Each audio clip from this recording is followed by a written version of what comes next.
శ్రీ గురుభ్యో నమ. శ్రీమాత్రే నమ. మా రావినూతల భక్తిని ప్రోత్సహిస్తున్నటువంటి మా ప్రేక్షకులందరికీ ధన్యవాదాలు తెలియజేస్తూ ఒక చిన్న విన్నపము తెలియజేసుకుంటున్నాము. వీడియోస్ని చూస్తున్నారు, చక్కగా ఆదరిస్తున్నారు, మంచి కామెంట్స్ పెడుతున్నారు, కృతజ్ఞతలు. అయితే సబ్స్క్రైబ్ చేసుకోవడం మర్చిపోతున్నారు. దయచేసి మా ఛానల్ని సబ్స్క్రైబ్ చేసుకోండి.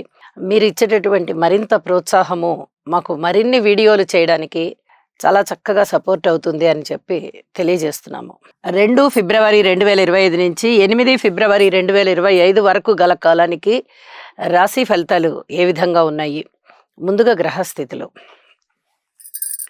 మీన రాశిలో రాహువు, చంద్ర, శుక్ర గ్రహాలు, వృషభ రాశిలో వక్రించిన గురువుగారు, మిథున రాశిలో వక్రించిన కుజుడు, కన్యా రాశిలో కేతువు, మకర రాశిలో రవి, బుధులు, అలాగే శనిగారి యొక్క స్థితి కుంభరాశిలో ఉంటూ ఉండగా వారాంతానికి వెళ్ళేటప్పటికీ చంద్రుని యొక్క స్థితి మాత్రమే కుజునితో కలిసి ఉన్నది.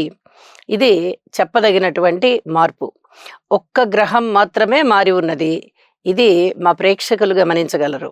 ఈ గ్రహ స్థితుల యొక్క ముఖ్యాంశాలు ఏమిటి అంటే రవి బుధుల కలయిక, అలాగే వారాంతంలో చంద్ర కుజుల కలయిక, శుక్ర రాహుల కలయిక అలా ఉంటూనే వార ప్రారంభంలో చంద్రుడితో కలిసి ఉన్నటువంటి స్థితి ఇక వారాంతానికి వెళ్ళేటప్పటికి కుజునితో కలిసిపోయింది.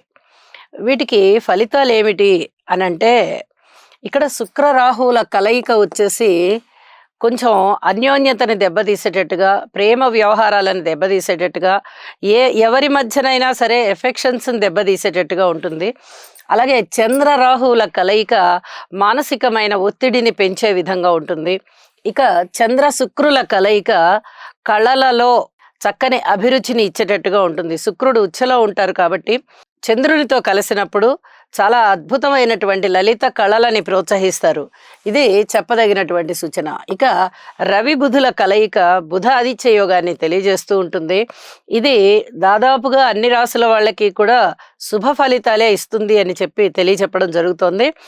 ఆర్థికాభివృద్ధి, బంధుమిత్రుల ఆదరణ, ఈ రెండూ కూడా చాలా అద్భుతంగా ఉంటాయి. ఇక చంద్ర కుజుల యొక్క కలయిక చంద్రమంగళ యోగాన్ని తెలియజేస్తూ ఉంటుంది. ఇది జన్మజాతకంలో చాలా పెద్ద ప్లస్ పాయింట్ అవుతుంది. గోచారంలో అంత ఎక్కువగా ఉండదు. అయితే కుజుని యొక్క దోషాలని పరిహరిస్తుంది చంద్రగ్రహం. చంద్రుడితో కలిసి కుజుడు ఉంటే గనక కుజుని యొక్క దోషాలన్నీ పోతాయి అని చెప్పి జ్యోతిష శాస్త్రం చెప్తూ ఉన్న కారణం చేత ఈ చంద్రమంగళ యోగం మంచిది అని చెప్పి తెలియచేస్తూ ఉంటాము. ఇక గ్రహ దృష్టుల యొక్క ఫలితాల దగ్గరికి వచ్చేటప్పటికి గురువు గారి యొక్క దృష్టి కేతువు మీద పడుతుంది, కుజుని యొక్క దృష్టి కేతువు మీద పడుతుంది. అయితే ఈ రెండు గ్రహాల యొక్క దృష్టుల ఫలితాలు కూడా ఆధ్యాత్మిక చింతనని పెంచే విధంగా ఉన్నాయి. అలాగే ఆధ్యాత్మిక చింతన పెరుగుతుంది. అలాగే కుజుని యొక్క 8వ దృష్టి రవి బుధుల మీద పడుతూ ఉంది. ఇది కొంచెం ఆరోగ్య రీత్యా జాగ్రత్తగా ఉండాలి, ఏ రాశి వారైనా కానీ. ఇది చెప్పదగినటువంటి సూచన. అలాగే గురువు గారి యొక్క 9వ దృష్టి కూడా రవి బుధుల మీద పడుతోంది. అడ్మినిస్ట్రేషన్ కెపాసిటీ పెరగడము, అలాగే వ్యాపార వ్యవహార దక్షత పెరగడము, లాంగ్వేజెస్ ఇంప్రూవ్ అవడము ఇవన్నీ ఉంటూ ఉన్న కారణం చేత ఈ దృష్టులు కూడా చాలా చాలా మంచివి అని చెప్పి, అంటే ఫలితాలు చాలా చాలా మంచివి అని చెప్పి తెలియజేస్తూ ఇక రాసుల్లోకి వెళ్దాము. మీనరాశి.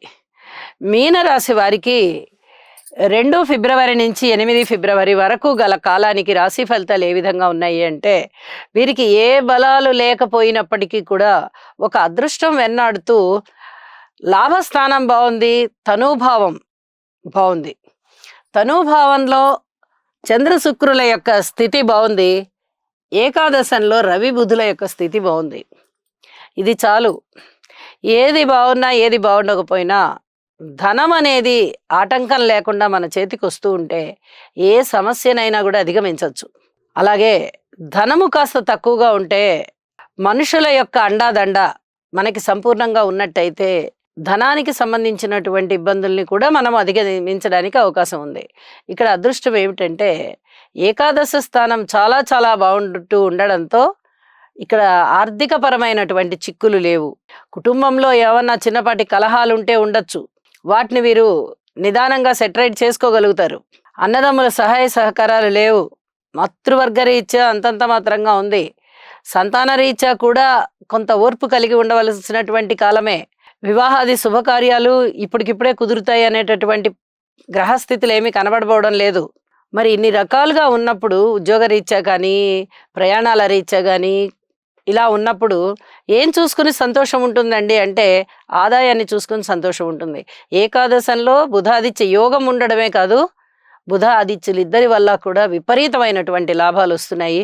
పూర్వం చేసినటువంటి రుణాలు తీరిపోయే పరిస్థితి, భార్యాభర్తల మధ్య అనుకూలతగా ఉండే పరిస్థితి, అలాగే స్థిరచరాస్తుల వృద్ధి కోసం మీరు చేసేటటువంటి ప్రయత్నాలు చక్కగా ఫలవంతం అయ్యే పరిస్థితి, మృష్టాన్న భోజనాలు, విందు వినోద కాలక్షేపాలు, అలాగే లలిత కళల పట్ల చక్కటి ప్రావీణ్యతని ప్రదర్శించడము. ఇప్పుడిప్పుడే లలిత కళలలోకి ప్రదర్శిస్తున్న వారైతే, అంటే ఇప్పుడిప్పుడే వస్తున్నటువంటి ఆర్టిస్టులు అయినట్టయితే వాళ్ళు మ్యూజిషియన్స్ అవ్వచ్చు, లేదా ఇతరత్ర ఇన్స్ట్రుమెంటల్ వోకల్ అది నేర్చుకున్న వారు అయి ఉండొచ్చు. ఎవరైనా కానీ కళాకారులు చాలా అద్భుతమైనటువంటి ప్రయోజనాలు పొందే దిశగా ఉన్నారు. స్త్రీలకి బాగుంది, మాతృవర్గరీత్యా చాలా బాగుంది అని చెప్పకపోయినా పర్వాలేదు, బాగానే ఉంది అని చెప్పచ్చు. కొన్ని రకాలైనటువంటి ప్రయోజనాలు కనిపిస్తున్నాయి. వీరికి మానసికోల్లాసం పెరగడానికి అవకాశం ఉంది. ఈ మధ్య కాలంలో మీనరాశి వారికి చాలా బాగుంది అని చెప్పిన దాఖలాలు లేవు. వీరికి ఏ బలాలు లేకపోవడం వల్ల చాలా కష్టంగా ఉంది, ఓర్పు కలిగి ఉండండి అనే చెప్తూ వచ్చాం ఇన్నాళ్ళు. మీ మనోబలాన్ని పెంచుకోండి, ఈ విషయాలన్నీ చాలా బాగున్నాయి అని చెప్పడం జరుగుతూ ఉన్న కారణం చేత నిజంగా మీ మానసికమైనటువంటి ప్రశాంతత పెరుగుతోంది. అయితే నవగ్రహ స్తోత్ర పారాయణ చేయండి, శివారాధన చేయండి, గురువాలయానికి వెళ్ళి సందర్శన చేసుకోండి. అన్ని విధాలుగాను బాగుంటుంది. ఇక మార్పు వారాంతంలో చంద్రుని యొక్క స్థితి 4వ స్థానంలోకి వెళ్ళినప్పటికీ అంత శుభకరమైన ఫలితాలు ఇవ్వబోవడం లేదు. కాబట్టి ఈ వార ప్రారంభంలో ఉన్న ఫలితాలే కొనసాగుతాయి అనేటటువంటి ఆలోచనని మనసు నిండా పెట్టుకుని చెప్పిన పరిహారాలు పాటించండి. అనేక రకాలుగా మీకు మానసికమైన ప్రశాంతత ఉంటుంది అని చెప్పి తెలియజేస్తూ సర్వే జనా సుఖినో భవంతు. ఈ రాశివారు నవగ్రహ ధ్యాన శ్లోకం అయినటువంటి ఆదిత్యాయ చ సోమాయ మంగళాయ బుధాయ చ గురు శుక్ర శనిభ్యశ్చ రాహవే కేతవే నమః అనే మంత్రాన్ని ప్రతినిత్యము పఠించడం ద్వారా లేదా వినడం ద్వారా మీకు మరింత మేలు జరుగుతుంది. అలాగే మీ మనస్సంకల్పం ఏదైతే ఉందో అది సిద్ధించే అవకాశం ఉన్నది.